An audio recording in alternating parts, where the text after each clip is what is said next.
Good morning, everyone. So today we're going to be starting a new math unit. Our math unit is going to be about measurement. And in today's lesson, we're going to learn how to partition inches on a ruler. So if you can give me one moment, I'm going to share my screen and you should see a number line, just like any old regular number line that we've been working with in the past. So quickly, we know that partition means to split into parts. And so this number line is partitioned into halves. We know this because there are two equal parts between 0 and 1. So that makes this denominator 2. And if we made one jump to the first tick, that would be a half. And if we did 2 jumps, this would be 2 over 2. And as I continue to label my number line, I would like for you guys to think in your head what you think the next tick's fraction is going to be. So we did a third jump. This one would be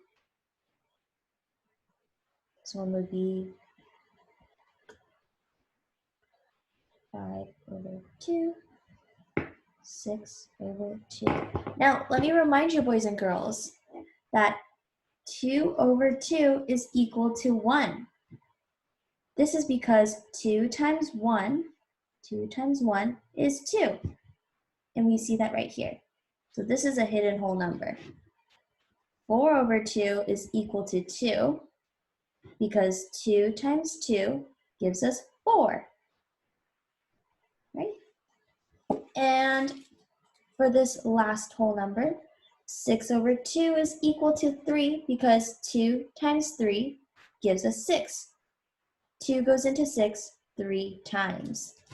All right, so this was not your warm-up. I will give you the real warm-up.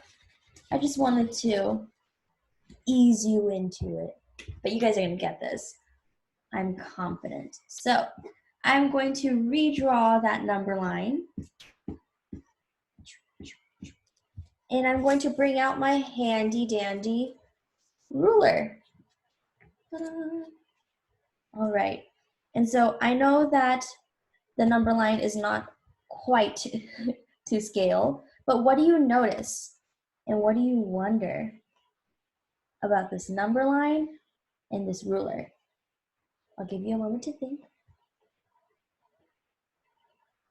Now I hope that you saw the similarity in that the ruler and the number line is broken up into halves. So that means I can assume, so if we were to relabel this once more, 2, 2, 2, 6, 2, that this would be the same thing as this. So I would write on my ruler half, 2 halves, 3 halves, 4 halves, 5 halves, 6 halves. I hope you can see this. And just for funsies, 7.5. All right. So I would like for you to keep this in mind. Just view the ruler as you would a number line. All right. So I'm going to move this aside and I'm going to give you a new situation. So over the weekend, I did a little bit of baking and I made some banana bread. Now, I personally like my banana bread with pecans, but Miss Daniela does not like pecans or nuts in general. So I had to make half of my banana bread batter with pecans and the other half just regular banana bread. And so we quickly ate that. We went through that real quick. But I found this very special piece where you can see, I hope you can see, let's see, you can see that this is where the pecans start, the pecan loaf started, and this is where the regular banana bread started. And so I wanted to measure how much regular banana bread that Miss Daniela would get with my ruler. So I'm going to start, line it up at the 0, and I find, let's see, I'm going to get my highlighter, and I'm going to mark it right here. And so I just found out that Miss Daniela's little banana bread chunk is 1 3/2, 3/2 long, inches long. And what about my piece?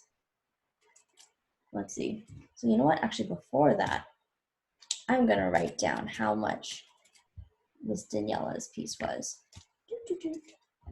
So we're going to say Miss D, it was 1 3/2 inches.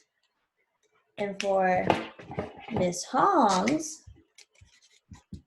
let's see how big my piece is. We can kind of estimate that my slice is going to be a little bit bigger due to how big it is, but I want to be exact. So let's line it up at the 0.